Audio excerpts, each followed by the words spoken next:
Olá, terceiro ano. Vamos dar continuidade ao nosso estudo. Biologia 2, aula 7, histologia animal, tecido epitelial e pele humana. Características gerais do tecido epitelial. Células justapostas, ou seja, bem unidas. Tá? Por que elas precisam estar bem unidas? Porque o órgão pele, que é constituído de tecido epitelial, não somente, claro, tecido epitelial, mas também derme, é a primeira linha de defesa contra micro-organismos patogênicos. Então, essas células precisam estar bem fechadinhas, bem juntinhas. Bem, outra característica, pouca substância intercelular. Quando eu falo de substância intercelular, eu estou falando da parte líquida, aquosa do tecido. Outra característica, avascular, ou seja, não tem vasos sanguíneos. Aí vocês vão dizer assim, ué, professora, não tem vaso sanguíneo, então como é que o tecido se alimenta? Quem alimenta o tecido epitelial é a derme. Então, a derme, também chamada de tecido conjuntivo, é que vai alimentar o tecido epitelial. Lâmina basal. O que é a lâmina basal? A lâmina basal é onde vai unir esses dois tecidos, tecido epitelial e conjuntivo. Vai unir com a ajuda do colágeno, das glicoproteínas, que é a associação de carboidratos e proteínas, e assim promove a adesão unindo os dois. Então, isso é a lâmina basal. A função do tecido epitelial é revestimento, proteção, secreção de substâncias, absorção e percepção sensorial, ou seja, que é os sentidos. Aqui nós vamos visualizar a adesão nos epitélios. Então, vamos começar pelos desmossomos. Os desmossomos a gente viu na membrana plasmática. Então, os desmossomos, eles mantêm as células unidas, porém somente na presença de íons de cálcio. Se esses íons de cálcio caem, não é possível os desmossomos fazerem essa união. Zona de adesão. A zona de adesão, ela vai manter as células unidas, porque elas são formadas por actina e miosina. Então, elas mantêm as células unidas, formadas por actina e miosina, que são proteínas que trabalham na questão da movimentação. E essas duas vão se unir às caderinas, promovendo essa adesão. Zona de oclusão permite a passagem do material extracelular, mas seus líquidos internos não saem. Junções do tipo GAP permite o trânsito de substâncias citoplasmáticas como moléculas e íons de uma célula para outra vizinha. E aqui eu trouxe para vocês a imagem de como seriam essas estruturas. Então, aí nós temos zona de adesão, junção comunicante, zona de oclusão e os desmossomos. Epitélios e absorção. No epitélio de absorção, nós temos um aí bem falado nas aulas, que são as microvilosidades. As microvilosidades, elas servem para aumentar a superfície de contato, ampliando o potencial de absorção.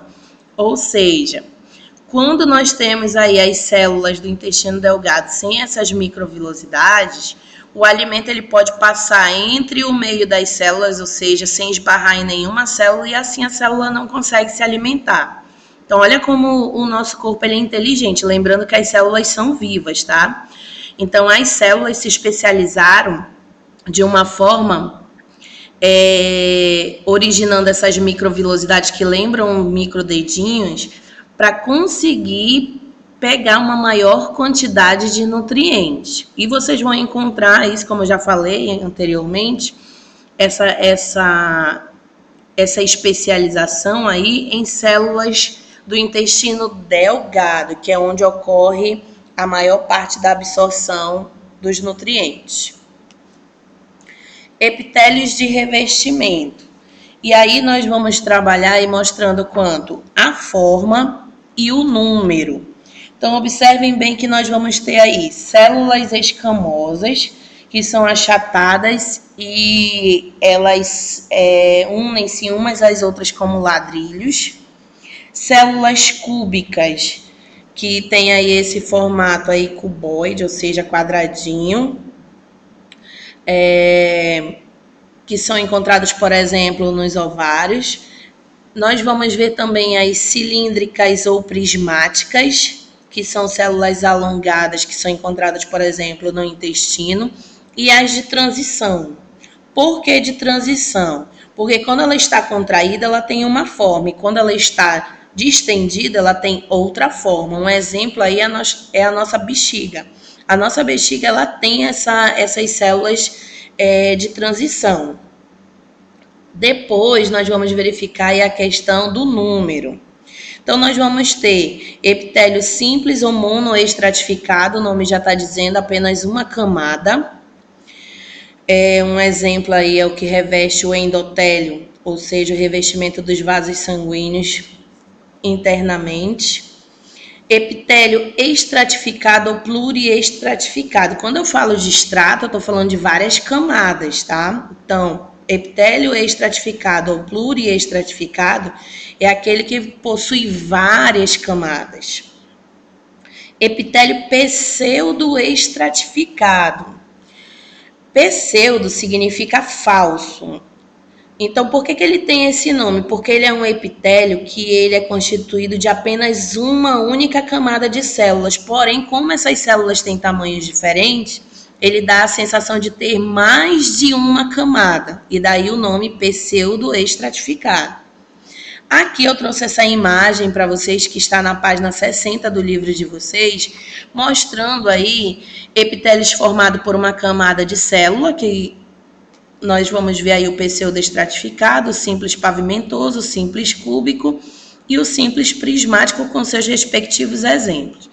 Epitélios formados por várias camadas de células, estratificado pavimentoso, estratificado de transição e estratificado prismático.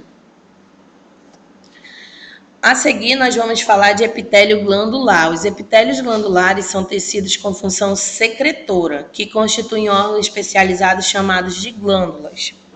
Nós vamos ter dois tipos de glândulas, as glândulas exócrinas e as endócrinas. Glândulas exócrinas, o nome exo significa fora, então elas liberam suas secreções através de canais. Exemplo, glândulas sebáceas, sudoríparas, mamárias e salivares. Glândulas endócrinas não tem canais, tá, gente? Não tem canal, duto.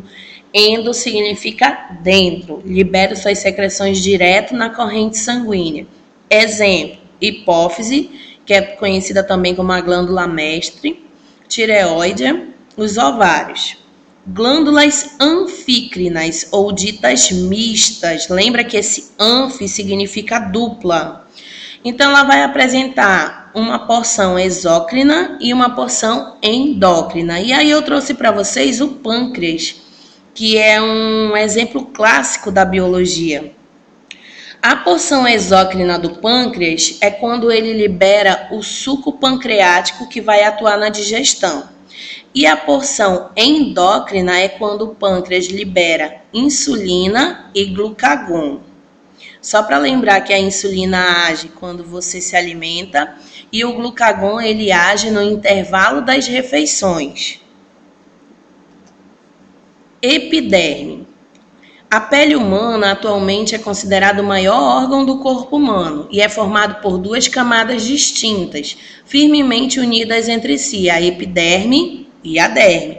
E aí eu coloquei aí uma imagem mostrando para vocês essa questão da percepção, além de mostrar também a derme, a epiderme, a questão do pelo.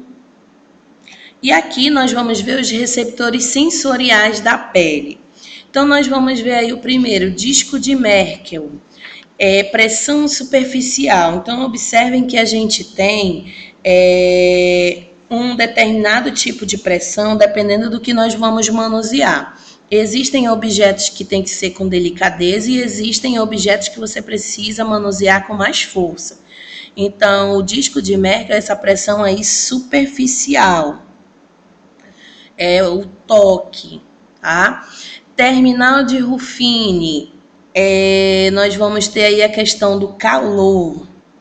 O corpúsculo de Krause, que não está aí, mas eu vou citar para vocês, é o que vai detectar o frio. Então, a questão térmica, esses dois é relacionado à questão térmica. Corpúsculo de Pacini, pressão de afundamento. Então, a questão aí da vibração. Corpúsculo de Meissner, tato e vibração também. Terminação nervosa, dor, que aí já vai ter o estímulo que pode ser mecânico, térmico ou químico intenso. E o receptor de folículo piloso, que vai promover aí a movimentação dos pelos. Lembrando que quando os pelos ficam eriçados, isso é para tentar reter o calor no corpo, ok? Bem, aqui eu trouxe um vídeo para vocês falando sobre a pele artificial. É bem interessante porque está sendo produzido no Brasil. Isso vai ajudar a não utilização mais de cobaias vivas para testes de medicação ou até mesmo de cosméticos. Ao final do slide eu vou mostrar para vocês aí o link, tá, da reportagem e também o roteiro de atividades para vocês. Então vamos lá assistir.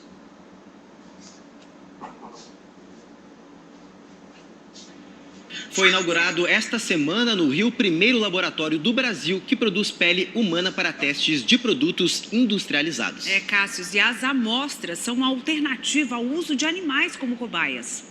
Sentir o progresso na pele é o que os pesquisadores fazem aqui. É uma epiderme criada em laboratório. O laboratório, montado no Rio por uma empresa estrangeira de cosméticos, usa como base fragmentos de pele descartados em cirurgias e doados com autorização do paciente. Deles são extraídos queratinócitos, que são as principais células da epiderme, a camada mais superficial da pele. Tudo passa por um controle para o descarte de doenças. O material, então, é liberado para a cultura. As células crescem em contato com o ar. Daí se cria um novo tecido.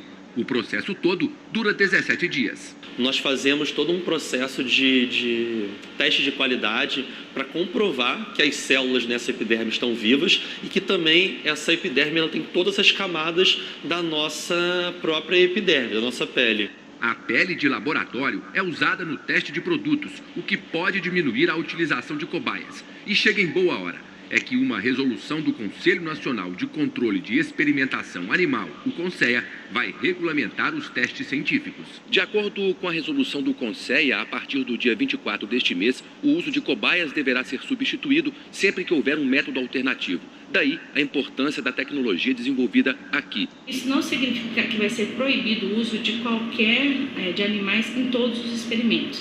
Tem que ficar claro que são somente nesses 7 desfechos apresentados na lei, que vão, por exemplo, da irritação da pele, irritação, corrosão da pele, irritação ocular. E tudo o que entra em contato com a pele precisa de testes, maquiagens, cosméticos e até o que parece inofensivo, brinquedos. Treinamos quase 200 pesquisadores, toxicologistas, especialistas da Anvisa até, para implementar essa tecnologia.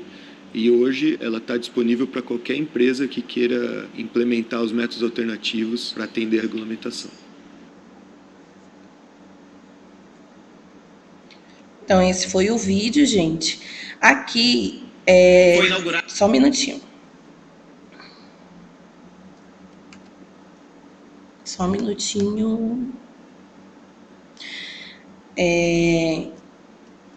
Aqui está o link para vocês, tá? Desse vídeo. Aqui o roteiro de atividade de vocês, Biologia 2, aula 7. E aqui o meu e-mail institucional. Então, desde já eu desejo um excelente estudo para vocês. Tchau, tchau.